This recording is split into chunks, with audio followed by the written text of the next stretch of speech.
இது மகிமை நேரம். கிறிஸ்துவுக்குள் பிரியமான மகிமை தொலைக்காட்சி நேயர்களே, இந்த மகிமை நேரம் நிகழ்ச்சியில் உங்களை சந்திப்பதில் மிக்க மகிழ்ச்சி அடைகிறேன். இந்த வாரத்திலும் கூட ஆண்டவர் நமக்கு கொடுக்கிறதான கிருபையின் பொக்கிஷத்தை குறித்து நாம் தியானித்து கொண்டு வருகிறோம்.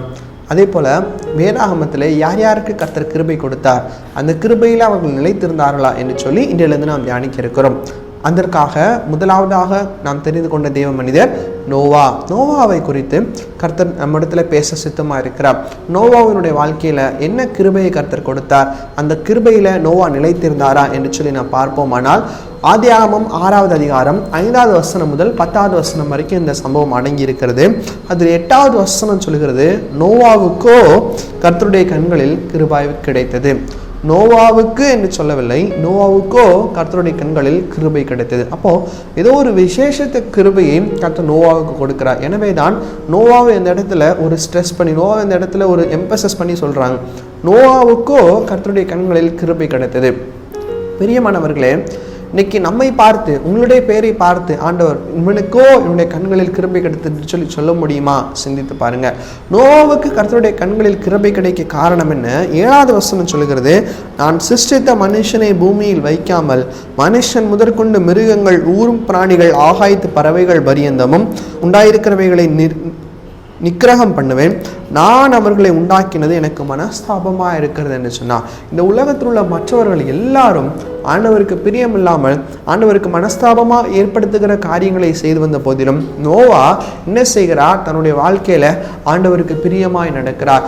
ஏன் நோவாவுக்கு கிருபை கிடைத்தது? நோவாவுக்கு அந்த விசேஷித்த கிருபை கிடைப்பதற்கு என்ன காரணம் என்று சொல்லி நாம் பார்ப்போமானால், 9வது வசனம் சொல்கிறது, நோவா தன் காலத்தில் இருந்தவர்கள் எல்லாரிலும் நீதிமானும் உத்தமமாய் இருந்தார். நோவா தேவனோடு சஞ்சரித்து கொண்டிருந்தார். நீதிமானாய் காணப்பட்டார், உத்தமனாய் காணப்பட்டார், தேவனோடு சஞ்சரித்து கொண்டிருந்தார் இந்த நோவா.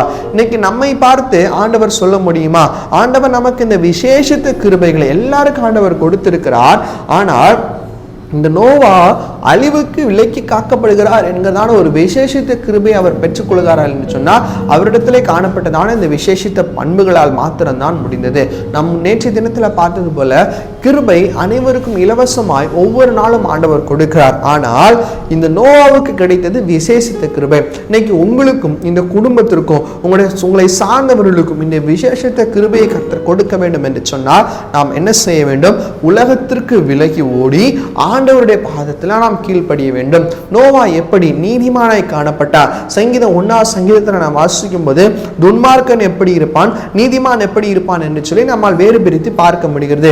துன்மார்க்கனோ உலகத்திற்கு அடுத்த காரியத்தில், உலகத்திற்கு அடுத்த காரியங்கள் எல்லாவற்றிலும் ஓடிக்கொண்டிருக்கிறான். ஆனால் நீதிமானோ அப்படி இராதபடிக்கு, நீதிமான் உலகத்திற்குரிய காரியங்கள் எல்லாவற்றையும் வெறுத்து ஆண்டவர் எதை பிரியப்படுத்துகிறாரோ அந்த காரியங்களில் மாத்திரம் தங்கியிருக்கிறான். அப்படிப்பட்டதான ஒரு நீதிமானாய் இந்த நோவா காணப்பட்டார். எனவே தான் நோவாவுக்கு இந்த விசேஷத்த கிருபை கிடைத்தது. நோவா ஆண்டவருடைய பார்வையிலே உத்தமமாய் காணப்பட்டார். இந்த வேதத்துல நாம் பார்க்கும்போது நோவாவை தவிர மற்ற அனைவரும் பாவத்திலே மூழ்கி இருந்தார்கள். அவரிடத்துல உத்தமம் காணப்படவில்லை, ஆனால் பாவமோ மிகுதியாய் இருந்தது. இன்னைக்கு நம்முடைய வாழ்க்கையில நாம் யோசித்து பார்க்க வேண்டும்.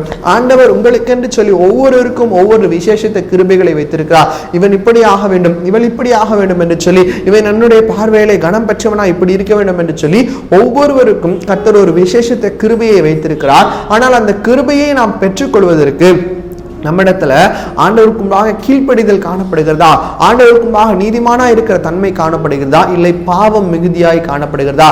நம்மிடத்துல பாவம் பெருக பெருக ஆண்டவருடைய கிருபை நாம் பெருகும் என்று சொல்லி அநேகர் தப்பா யோசித்து கொண்டிருக்கிற வேதத்துல வசனம் இருக்குது.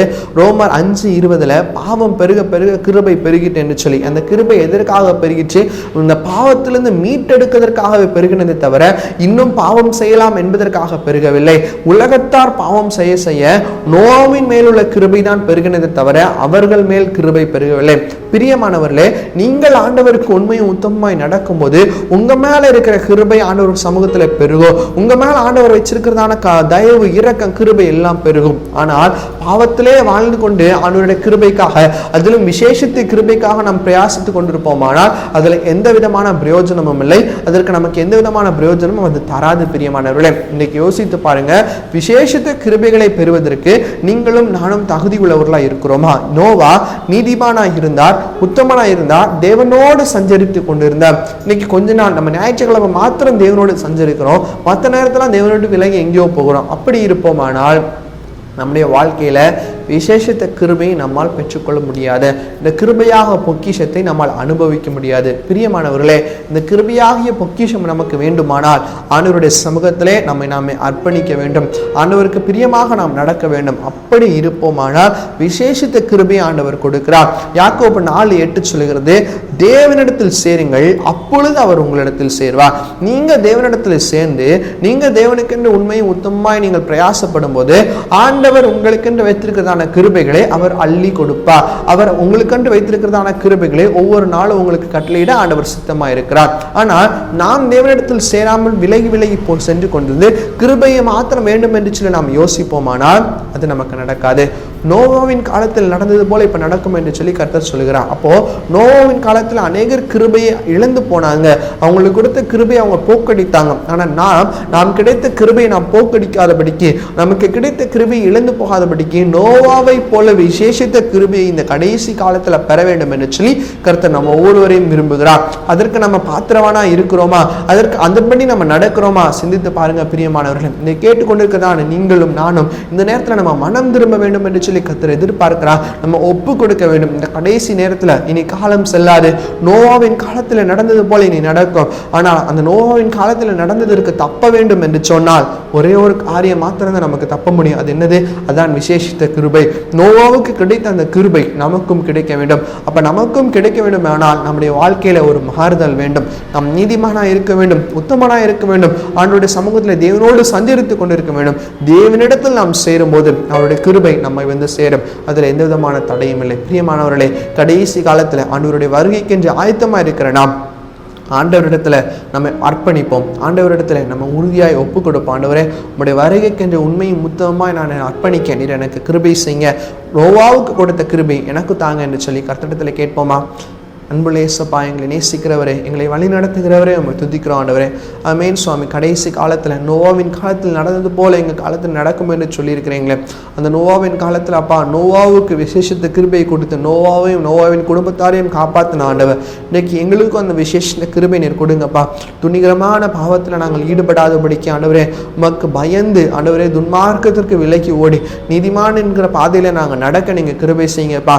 ஆவியானவர் இன்னைக்கு இந்த நேரத்தில் யார் யாரெல்லாம் ஆண்டவரே தன்னுடைய மனதை திறந்து உடைய சமூகத்திலே ஒப்பு கொடுக்குறாங்களோ அவர்களிடத்துல நீர் பேசுங்கப்பா, பேசுங்கப்பா, பேசுங்கப்பா. ஆண்டவரே சுவாமி அப்பா, உடைய விசேஷத்தை கிருபை அவங்க மேல இறங்கும்படியா செபிக்கிறோமப்பா. அப்பா நீர் அப்படி செய்கிறதற்காக நமக்கு கோடி ஸ்தோத்திரம் சுவாமி.